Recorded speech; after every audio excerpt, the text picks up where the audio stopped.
Good morning. Today I want to talk about tibial torsion. Now, tibial torsion isn't the same thing as bow legs.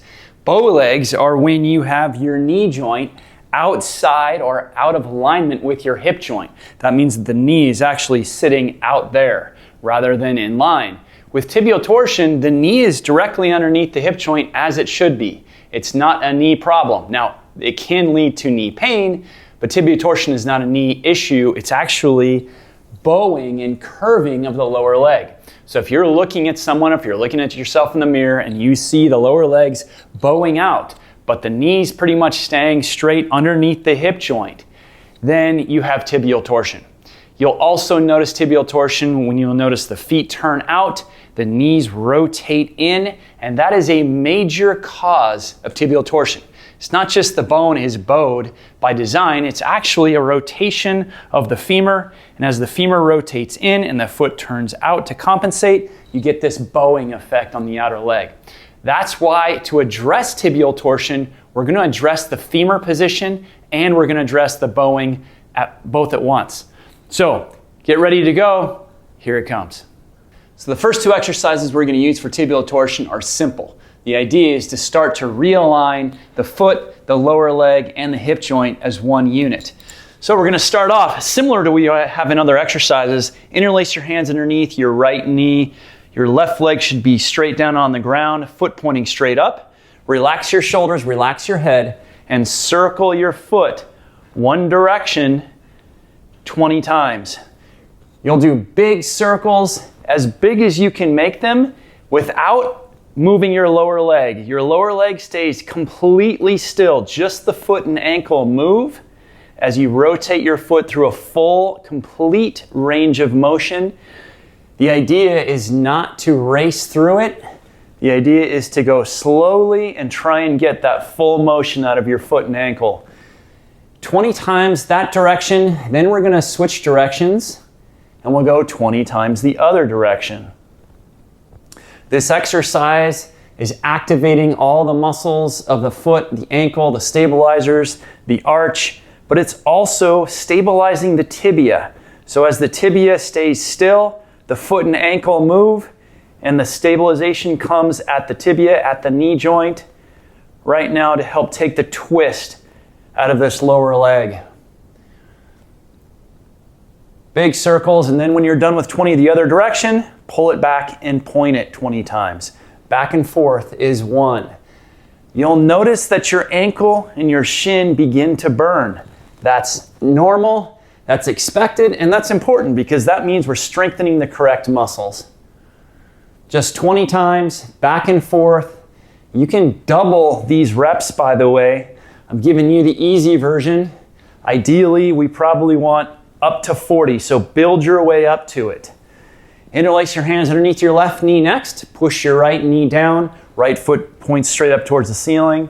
Big circles with the opposite foot. The left foot, doesn't matter which direction you go to start. You're gonna do both directions anyways. But you do want slow, deliberate, full range of motion. And for some of you, you might notice that you can't get that range of motion, that it's stuck or it's barely moving. And that's a huge sign. You need your foot and ankle to be totally mobile. And in a future video, I will talk about how to mobilize that ankle joint because it's essential to full hip function, to full knee function. And believe it or not, it ties even into the spine. So foot and ankle function is crucial. Let's go the other direction. Big circles, 20 times. I'm not really counting as I'm talking, but I'll get close enough. The idea is to really get that full range of motion, as I've said, and it's going to be difficult, and each foot might feel different. Remember to relax your shoulders, relax your head. Tibial torsion impacts not just the ankle or the knee, but the hip, and believe it or not, even your neck. And that has to do with muscles in your hips that aren't balanced. And when you have an imbalanced base of support in the pelvis, that means you have a spine that also is not stable or as stable as it could be. And our 10 to 12 pound heads sit above this unstable spine, which sits above an unstable pelvis, and that often creates neck pain, jaw tension, TMJ, and other symptoms. And nobody will tell you that your tibial torsion is related to your head, neck pain, or headaches, or migraines. But I promise you it is. Okay, after 20, both feet go on the ground, knees bent, cross your right ankle over your left knee, and raise your left leg up in the air, arms out to your sides, palms up. We're gonna hold this for about a minute. Relax your shoulders. As you're here, actively press your right knee out away from you with your leg muscles, not your hand. Keep your left knee here at 90 degrees. What's gonna happen is on this right side, we're activating the external rotation and abduction function of the femur. This is what's missing out of the hip joint when you have tibial torsion. The other thing we're doing is we're activating the quad and the hip flexors of the opposite leg. And that's important too, because when you have a femur that rotates in, which as I mentioned is often the cause of tibial torsion, the femur rotates in, the tibia rotates out, and then you have the foot that turns out.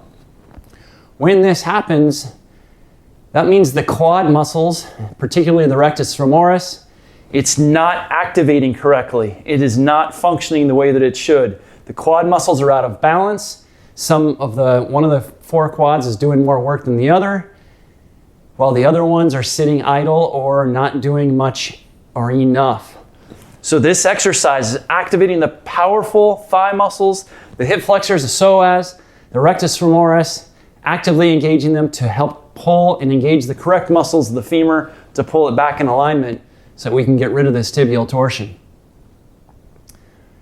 So keep pushing that right knee away as you pull that left knee back, relax those shoulders.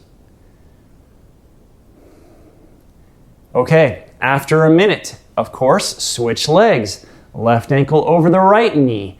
Raise that right leg up. Actively push the left knee out, and you're gonna feel most likely a stretch in your left glute, maybe in your left hip, but keep actively pressing that left knee away from you with your leg muscles as you pull the right knee back at 90 degrees. You also want to keep that right lower leg completely parallel to the ground. Don't let that heel drop. We need this connection. And if you drop your heel, we lose the engagement of the quad. So relax the shoulders, palms up out to your sides. Enjoy this minute as you pull that right knee back and push the left knee out away from you. This is crucial that you do not use your hands in this.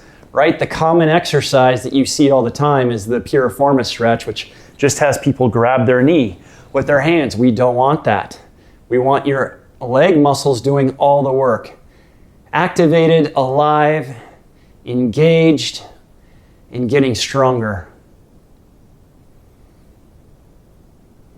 Keep breathing, keep relaxing your shoulders. Pull the right knee back, push the left knee away. And after a minute, relax. Okay, the next two exercises are gonna boost up the demand a bit. Okay, here we have our trusty friend, the dog, who is waiting to help out.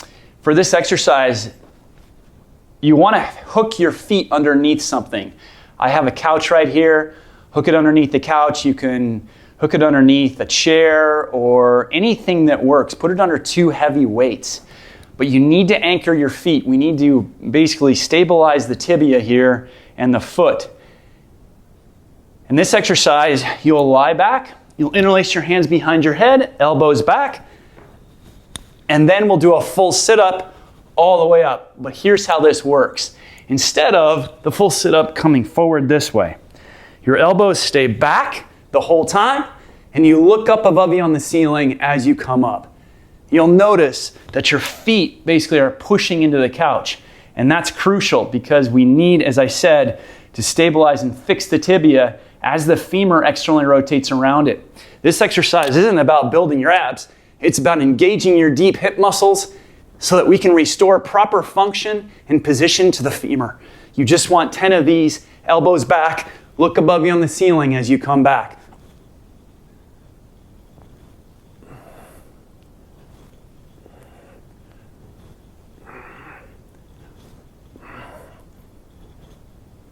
Excellent. You'll notice these hips will really start to work in this exercise, and that's exactly what you want. Okay, this next exercise, we're going to start to load the hip, the lower leg. We're going to ask the femur to externally rotate over the tibia. Again, fixing the tibia so that the femur externally rotates around it in order to address this tibial torsion. So what you'll do is you'll find a door, grab onto it, and just the regular squat that most people do. Only this time, you're going to turn your feet out slightly, grab onto that doorknob, drop down as low as you can go. Let the hips sink, drop down, and then push yourself back up, using your legs to go up and down. We'll do 5 of these, all the way down, and up, and down, and up. You're just holding onto the door so that you can create some stability here and go up and down, straight up and down. After 5, turn the feet a little straighter. Same thing, drop down, come back up, and again 5 times.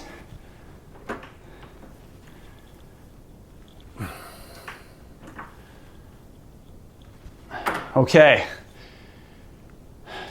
that's the program for tibial torsion. Now as you stand there, check and see how you feel. Look at your feet in the mirror. Notice if you feel like or if you see less tibial torsion, less rotation. Your feet might be pointing straighter ahead. And when you walk, it'll feel a little different. Enjoy and let me know how it goes. And please subscribe and send to anyone else who you think might benefit from this. Thanks for watching.